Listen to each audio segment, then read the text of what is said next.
Apa guna kita pergi luar negara tapi seorang ke sana, seorang ke sini, seorang dengan handphone, seorang dengan selfie, seorang dengan buat hal masing-masing. Apa kebahagiaan macam tu? Nampak tak? Pergi kat restoran kedai makan, makan kat kedai makan tu, seorang tengok telefon. Kan? Yang seorang pun tengok telefon, yang seorang tengok Shopee Lazada. Yang seorang tengok minit mesyuarat dia. Yang seorang main game. Yang seorang budak yang tak tahu apa-apa tu.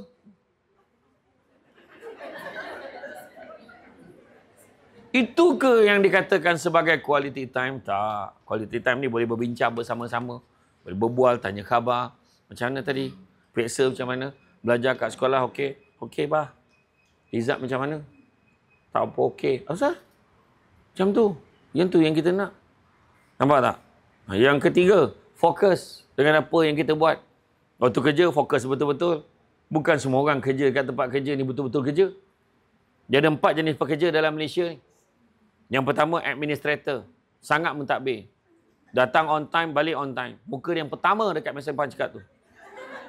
Kan? Ya, file dia kemas. Dia cepat siapkan kerja sebab dia tak suka tangguh kerja. Dia tak suka simpan kerja lama-lama. Yang penting settle cepat, lega.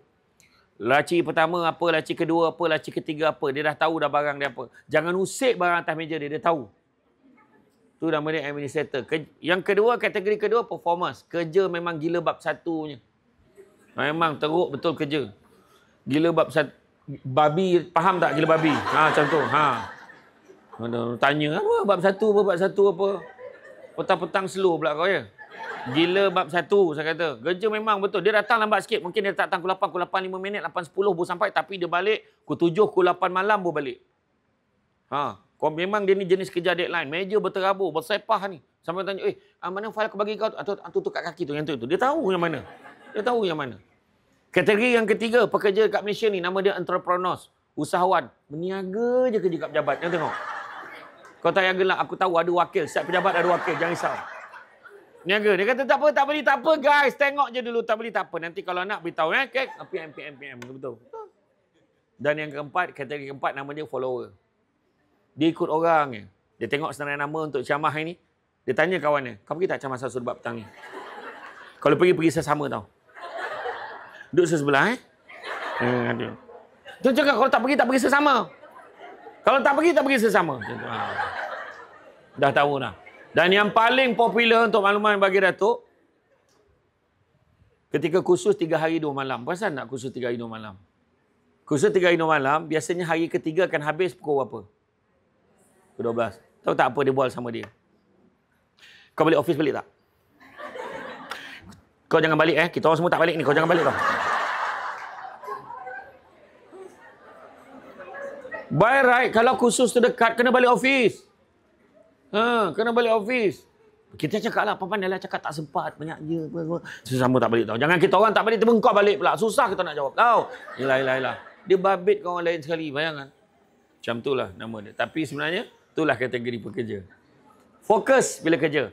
Yang ketiga, kena ada apa? Ada proses panjang, komitmen, fokus. Yang keempat, kena ada kepatuhan pada peraturan dan undang-undang. Kena ada disiplin. Kena ada disiplin kerja kita ni. Kan? Siapkan macam mana, the do and the don'ts, pakaian macam mana. Kan? Apa benda yang perlu kita patuhi. Setiap bos lain ragamnya, kena ikut. Dan begitu juga, yang penting sekali juga, yang tak kurang pentingnya, yang kelima adalah keberterusan. Ataupun yang selalu you all sebut consistency. Atau rakan penceramah saya sebut istiqamah. Mana kena ada keberterusan. Jadi hari ini, berdamai dengan diri simple je. Kerja betul-betul, cari rezeki yang halal. Jangan menipu dalam kerja, jaga integriti. InsyaAllah rezeki bawa balik berkat untuk jaga keluarga kita. Mudah-mudahan keluarga kita akan memahami apa yang kita laksanakan. Faham ke tak faham? Maka sekianlah ceramah hari ini. Sebab you all dah faham. Bukan susah sangat pun. Tak adalah. Jadi itu sebabnya kalau kita bekerja ni kan, yang paling penting sekali kena ada prinsip ihsan. Prinsip ihsan iaitu kita buat kerja seolah-olah kita nampak Tuhan. Dan kalaupun kita tak nampak Allah, tak nampak Tuhan, kita yakin yang Allah nampak kita. Macam kita tengok kan, macam waktu malam hari, kita tiba bawa kereta, yang lelaki diam. Saya tanya perempuan saja. Kita buat kereta, tiba-tiba nampak dekat traffic light tu ada countdown dia. Kan, 129 saat lagi. 128, 127 dekat Simpang 3 pukul 12 malam. Masa tu satu umat pun tak ada dah kat jalan tu. Dan CCTV pun tak ada. Apa yang akan you all lakukan, wahai orang perempuan? Jalan. Itulah bezanya perempuan dengan lelaki. Lelaki akan tunggu sambil zikir, ingat Allah. Yang lelaki tergamak tepuk aku sindir, kau tahu. Oh, sabar. Orang perempuan marah tu bila cakap lelaki akan tunggu zikir. Orang perempuan marah. Dia kata tak penat ke jadi munafik. Dia kata, nah, sebenarnya macam itulah maksud saya tu. Maknanya walaupun ada orang, tak ada orang, kita akan tetap patuh pada peraturan dan undang-undang. Sebab apa? Itu yang membawa kepada keberkatan kerja kita. Berkat kerja kita tu akan membawa kepada keluarga kita yang bahagia. Itu sebabnya kalau kita tengok dalam tekad 2006, kita tengok dalam PIN, Pelan Integriti Nasional, memberitahu salah satu daripada ciri-cirinya dalam bab menjaga integriti adalah kebahagiaan berkeluarga. Betul. Jaga keluarga kita elok-elok, insya-Allah dia akan mendorong semangat kita untuk bekerja dengan baik. Dan kita takkan bagi benda-benda yang tak baik untuk keluarga kita. Cari rezeki yang halal. Yang halal itu cukup buat kamu. Bila kita bekerja, kita cuit tulang, tapi sama gaji kita dengan orang yang kerja lagi kuat daripada kita, macam mana kita nak yakin bahawa rezeki kita tu halal? Itu soalan yang pernah ditanya oleh Ustaz Haji Nur Azami Haji alias Imam Besar Masjid Besi Putrajaya. Dia kata, soalan yang nak kita tanya, bagaimana nak menghalalkan rezeki yang kita makan pada setiap bulan? Barulah kita boleh berdamai dengan diri kita, dengan keluarga kita. Buat balik rezeki. Saya baru-baru ni ceramah. Saya ceramah dekat satu surau. Satu surau ni saya ceramah. Saya biasa kalau ceramah malam, saya ceramah lepas maghrib. Dan biasanya kalau azan isyak, biasanya saya akan lajak sikit dalam pukul 9. Mungkin pukul 9 berhenti, 9.30. So saya ceramah dalam sejam setengah je kalau malam. So ada satu JK surau. Dah telefon PA saya. Dia kata, kenapa tak ceramah sampai 9.30? Kenapa berhenti pukul 9? Minta tolong refund balik setengah jam tu. Dia cakap macam tu. Jadi kebetulan pula, cek yang dibagi, pihak surau dia bagi cek. Kan? Dia bagi bayaran tu, saya kata macam inilah. Pulangkan semua, cakap dia. Saya pun tak nak. Saya kata bila dia dah kira macam tu, pulangkan balik. Saya nak berdamai dengan diri saya. Saya tak nak nanti orang pertikaikan macam tu kan. Sedangkan kita tahu, kalau ceramah biasanya lepas maghrib tu, kalau lepas isyak dah azan tu, kita akan habiskan ayat-ayat terakhir kita. Sebab orang nak sembahyang isyak. Orang dah tak ni dah, tapi tak apalah. Saya pulangkan. Saya damai je dengan diri saya. Okey je. Saya pernah dulu berceramah dekat satu tempat dekat Kota Tinggi, Johor. Bayangkan saya ceramah 1 jam setengah. Kan? Tiba-tiba dia bagi dah habis program, dia bagi saya duit. Dia bagi saya satu envelope. Mak, beratnya envelope ni. Alhamdulillah, start rezeki cash. Saya kata, wih, berat ni. Saya pun cakap dengan driver saya, jom pergi kat bank, terus bank in kan. Sebab saya tak boleh pegang duit banyak. Sebab orang perempuan boleh bau. Dia boleh bau. Dia macam bau belerang tu. Salam cium tangan. Dapat duit ke tadi? Dia tahu. Jadi saya kena cepat masukkan. Bila saya masukkan duit dalam bank tu, maksimum. 6,000 dah masa tu. Dalam envelope ni banyak lagi tak masuk lagi ni. Saya pun masuk 2-3 kali, maksimum. Yang belakang dah marah dah. Lama betul dia ni. Last sekali totalnya, ceramah 1 jam 30 minit tu, saya dapat RM30,000.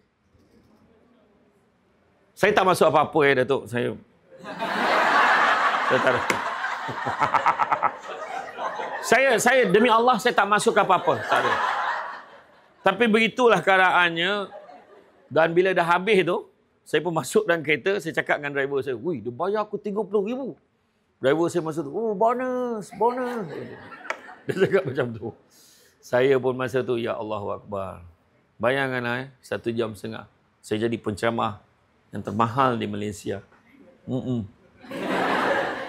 Dan saya tidak masuk apa-apa kepada bahagian kewangan yang risau. Kita bersetuju dengan perjanjian asal kita lah. Saya pun tak tahu sebenarnya bayar berapa hari ni. Sebab saya ikhlaskan hati saya, berdamai dengan hati saya, dengan diri saya. Saya pun masuk dalam kereta, kita jalan tak sampai 5 minit, telefon bunyi. "Assalamualaikum tuan, minta maaf tuan. Salah sampul," dia kata. Jadi duit RM30,000 tu tadi, silap sebenarnya. Jadi masa tu dia tersilap. Tersilap sebab apa? Bahagian kewangan masa paskan envelope tu dekat dia, ayat dia macam ni. "Nah, ambil ni, duit penceramah semuanya dalam ni." Duit penceramah semuanya dalam ni, bukannya semuanya duit penceramah. Rupanya duit catering tak bayar lagi. Sewa dewan tempat ceramah tu tak bayar lagi. Penceramah pagi tu yang 2 slot awal tu pun tak bayar lagi. Semua dekat situ. Jadi dia kata, tuan tak apa tuan, tuan tolak je duit tuan, balance tu tuan tolong transfer dekat saya. Dekat situ. Saya kata tak boleh, dari segi audit pun tak cantik. Aku akan pulangkan semua kat kau, nanti kau transfer balik kat aku berapa aku patut dapat. Saya kata tu je. Saya rasa bangga walaupun 5 minit. Ini satu pencapaian buat saya. Macam tu lah. Jadi berdamai dengan diri. Kenapa kita nak beria sangat dengan duit-duit yang macam tu? Yang bukan hak kita. Itu je cerita dia. Nampak Tu sebab saya kata tadi, balik semula cerita asal tadi, saya kata kita kena syukur dengan apa yang kita ada. Sabar dengan apa ujian dan dugaan yang datang kat kita.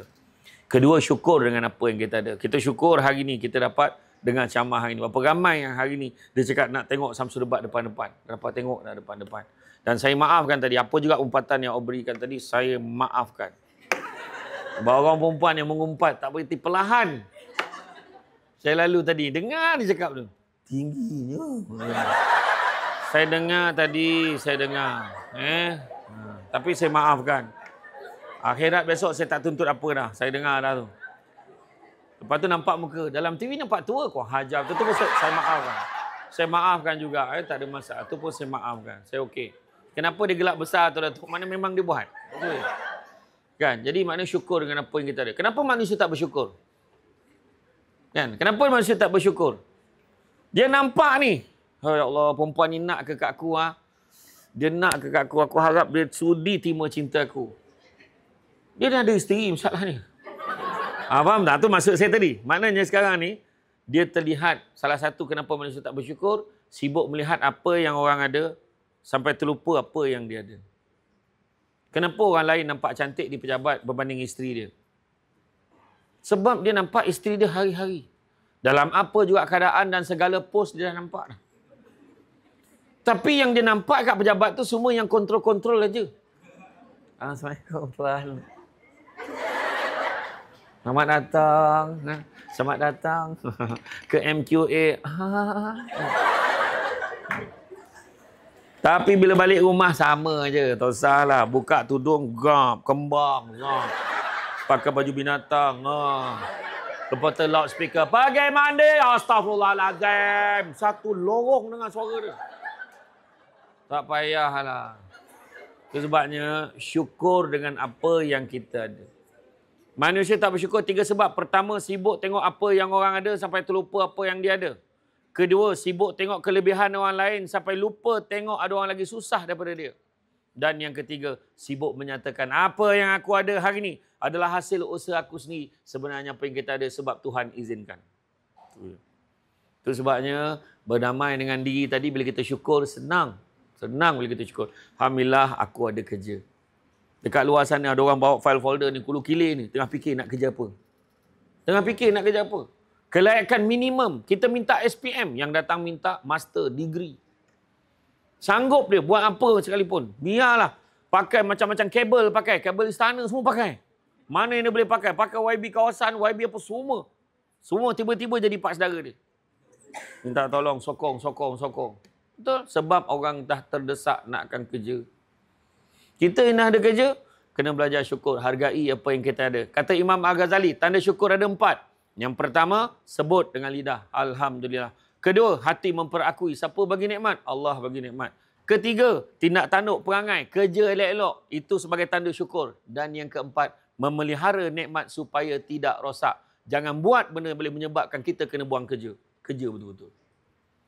Bila kita kena buang kerja, macam mana nak berdamai dengan diri, dengan family pun tak dapat nak bagi makan. Sebab kerja elok-elok. Yang ketiga, percaya pada hikmah. Adalah hikmah di sebalik satu perkara. Kita asyik mempertikaikan kad pejabat. Tengoklah yang naik pangkat. Pas dia.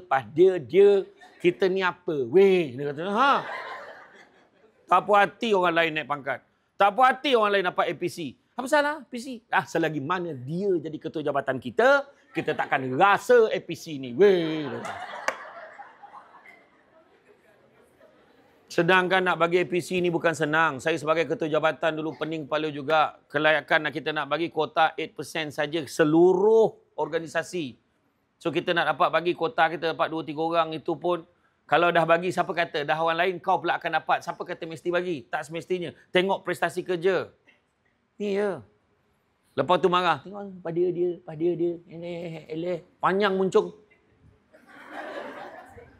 Jangan macam tu. Sebenarnya, kenapa kita tak dapat APC? Kenapa kita dapat naik pangkat? Sebenarnya Allah belum izinkan. Itu je. Jangan petikaikan. Kawan-kawan saya, apa yang tak dapat? Dulu masa saya kerja lah. Seorang dapat PMC, PJK masuk istana. Berapa belas tahun aku kerja. Sekali pun tak rasa. Tapi apa?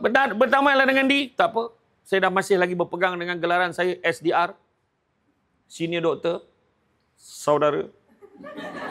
Okey aja. Sebab saya risau kalau saya lah. Orang lain mungkin dah biasa. Saya tak boleh.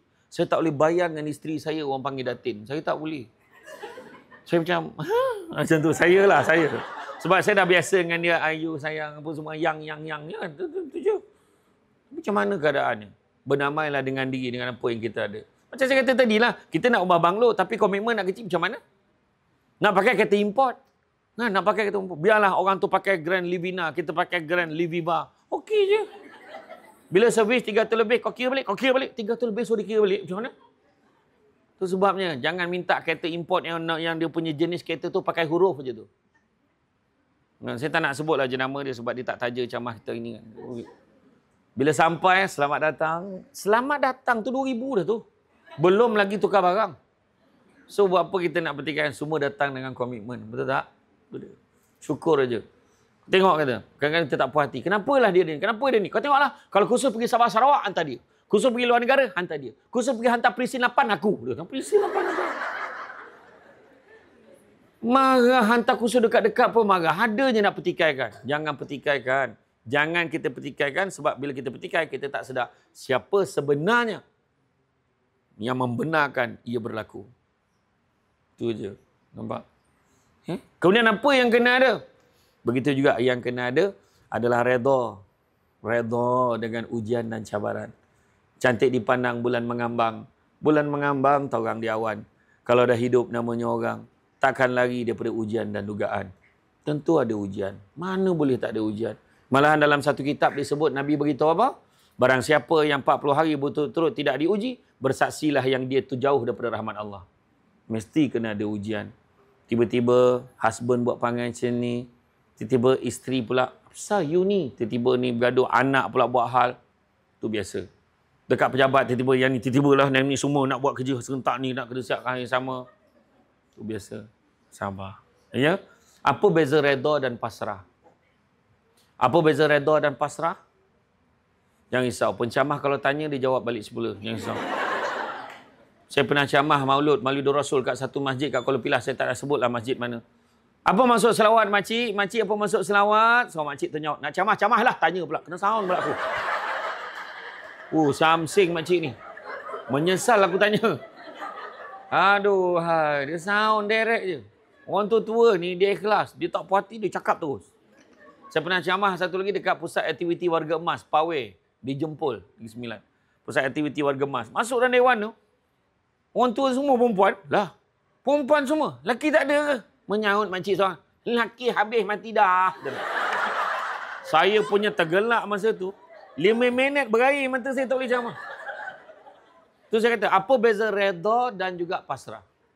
Beza redha dan pasrah, pasrah ni kita menerima dengan hati yang sakit. Maknanya kalau boleh tak nak terima, tapi kena terima. Sakit hati ni, terima. Redha pula menerima dengan hati yang ikhlas. Okey, saya lakonkan nak bagi faham macam ni. Ini pasrah. Macam mana kan? Dah itu jalan yang suami akak pilih. Kalau ikutkan, tak ada mana-mana perempuan pun yang suka terima keadaan ni. Tapi akak kena terima. Itu pasrah. Itu pasrah, Redha macam ni. Mungkin dah ini rezeki akak. Akak kena terima. Akak doakan mudah-mudahan suami akak akan mampu berlaku adil. Dan dia baik pada semua isteri-isteri dia. Dan mudah-mudahan kami semua dapat masuk syurga bersama. Orang lelaki jangan risau, itu takkan berlaku. Ni contoh untuk rujukan akademik sahaja. Okay, faham? Okay. Dan yang kelima yang kena ada adalah ikhlas. Sebab saya kata tadi, so dalam bekerja, kita nakkan keberkatan sebenarnya. nakkan keberkatan. Maka yang pertama dalam bekerja, nak berdamai dengan diri kita, hati kita akan tenang, hati kita rasa bahagia. Yang pertama, jujur, jangan menipu dalam bekerja. Jangan tipu klaim. Klaim tidak pernah menambah pendapatan. Klaim hanya tambah pendapatan pada orang yang tak buat tapi klaim. Klaim overtime tak boleh lebih 1/3 gaji. Mileage, kalau ditanya oleh bahagian kewangan, kenapa awak klaim ni berbeza dengan orang lain sedangkan kamu berlima pergi kursus yang sama? Kenapa awak seorang je berbeza? Mana bahagian kewangan? Mana bahagian kewangan? Tak mengaku pula dah. Mana bahagian kewangan? Seorang je? Oh, seorang. Yang mana? Bukan. Dia tak mengaku. Tunggu betul lah. Aku tanya je, bukan aku nak suruh jawab soalan. Aku bukan nak buat audit ni, nak tahu berapa orang. Mana bahagian kewangan kat tangan? 1, 2, 3, 4. Oh, bos. Patutlah tak campur. Aduh. Tak adalah gua. Tak. Bahagian kewangan bila tanya kadang-kadang ada staf marah. Macam duit mak ayah kau, dia kata. Betul jawapan tu. Saya kata, sebab bukan duit mak ayah aku lah, aku query. Besok kalau apa-apa jadi, aku yang kena jawab. Macam kes tadi kan. Dan terlebih bayar tadi. Nanti kena. So, jawablah dengan jujur. Kenapa mileage tu lebih? Minta maaf, puan. Saya memang klaim saya terlebih sebab saya tak tahu jalan. Dekat roundabout tu je saya pusing 3 kali. Cakap manakah yang harus saya tuju? Jadi terpulanglah kalau bos nak dulus, nak slash, terpulang pada pengarah kewangan. Kalau dia rasa okey, tak okey. Kena terima. Itu bukan hak kita. Betul tak? Itu saya kata tadi. Jujur, jangan menipu. Ingat tu. Yang kedua, amanah. Jaga amanah yang diberikan. Baru berkat kerja kita. Jangan guna mesin photostat untuk photostat IC surat beranak anak untuk tujuan sekolah. Jangan photostat IC kita peribadi, dokumen peribadi kita untuk tujuan submit loan dekat bank. Tak halal guna mesin photostat pejabat untuk tujuan peribadi. Kalau perkara yang kecil seperti ini tak boleh jaga, macam mana nak jaga yang besar-besar? Bawa anak pergi pejabat, duduk diam-diam. Jangan kacau mama, nak ambil kertas seorang selai, ambil pen seorang sebatang. Pen, kertas semua pejabat punya. Kenapa kita bagi anak-anak kita? Tak boleh bagi macam tu. Bak kata seorang pemimpin, kalau perkara sekecil ini tidak boleh dijaga, bagaimana ingin menjaga negara? Ini contohlah cakap itu. Betul. Betul apa? Jadi kita kena jaga amanah. Bawa bakul berisi limau sangat berat. Payah nak jenjeng. Biar mati di baham harimau. Daripada mati digigit anjing. Jaga maruah kita. Jangan guna benda tu untuk tujuan-tujuan peribadi. Jangan. Faham? Sedangkan photostat kat luar, baru berapa sen, berapa ringgit kita boleh bayar. Bukan kita tak boleh bayar. Ingat tu. Datang pembekal-pembekal berbangsa Cina datang. Dekat-dekat nak raya Cina. Korang pula tanya, tak ada limau ke? Tak ada limau, apa masalah kau? Jangan. Mati kau tak makan limau tu. Sedangkan dekat-dekat nak raya Cina tu, dia lambak je kat dataran nilai tu pun semua jual berapa ringgit aja. Satu kotak tu sebab jaga maruah kita. Jaga amanah. La imana liman la amanata lahu wala dina liman la ahda lahu. Tak beriman orang tak jaga amanahnya, tak beragama orang tak laksana janjinya.